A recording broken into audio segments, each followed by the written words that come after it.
Cleveland Cavaliers head coach Tyronn Lue has made it official.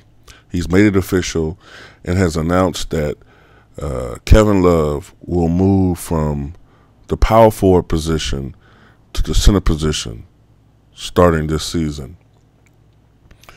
Tristan Thompson, the former starting center, will move to the bench. And Jay Crowder, newly acquired from the Boston Celtics, will take Kevin Love's old position at the 4.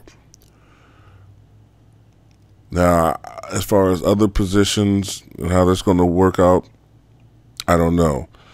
But if I had to take a guess, right now the starting lineup will look something like Derek Fisher at the point,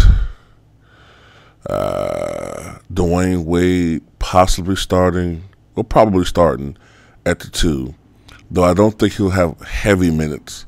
I think he might play something along the lines of 28 minutes a night or something like that.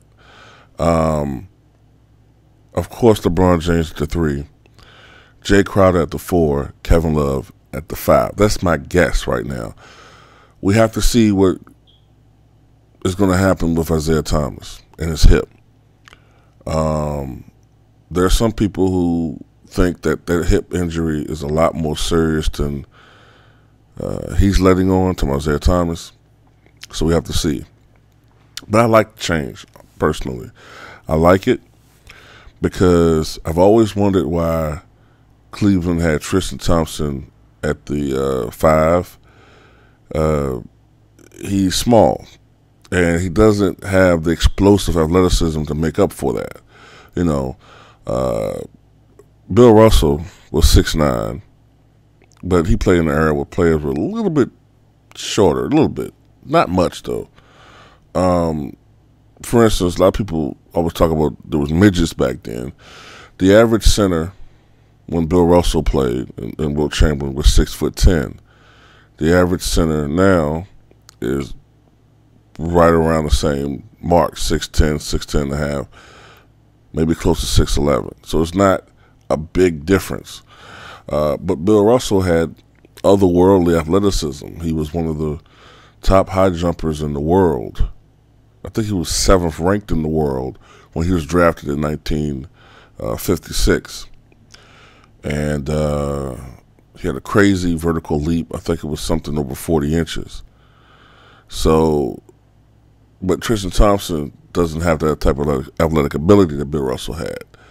So he sometimes struggled a bit when it came to playing down in the trenches against larger guys. And let's also face it, Tristan Thompson is no offensive juggernaut.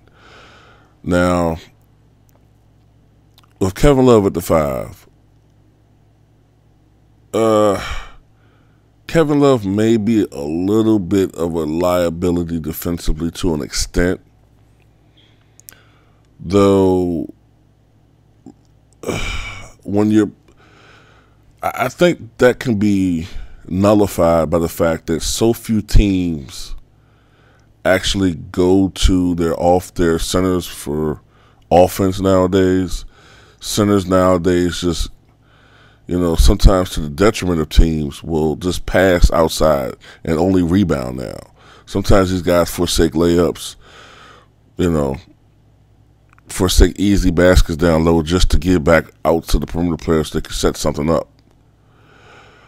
So I think that Kevin Love's defensive deficiencies will not be a huge detriment to the team. I don't think Kevin Love's a horrible defender anyway. He's just not great or good, in my opinion. But offensively, I think that this helps Cleveland. I think this really presents a matchup issue with them. Kevin Love, of course, has a great outside shot and mid-range shot. Great. This, of course, especially if he's on, will draw the centers out. And eventually you're going to have to draw the center out to guard the guy. And when that happens, they can just, by the fact that, Kevin Love's such a great passer, he could just swing the ball to a cutting LeBron James, a cutting Dwayne Wade, who's not a great outside shooter. Even J.R. Smith and Shumpert can drive the basket, a cutting Derrick Rose. That's when Cleveland can wreak havoc. I like it. I like the change personally.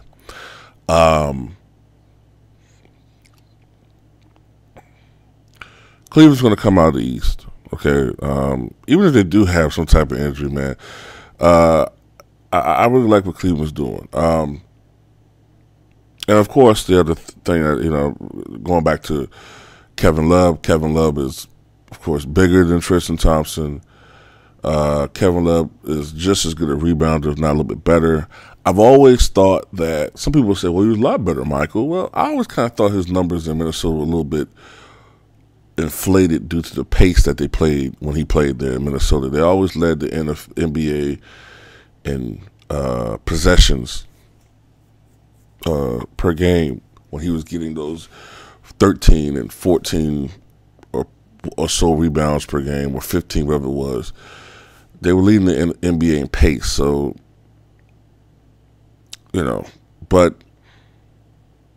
offensively, this is just going to help Cleveland. But it's going to be fun to see what happens, man.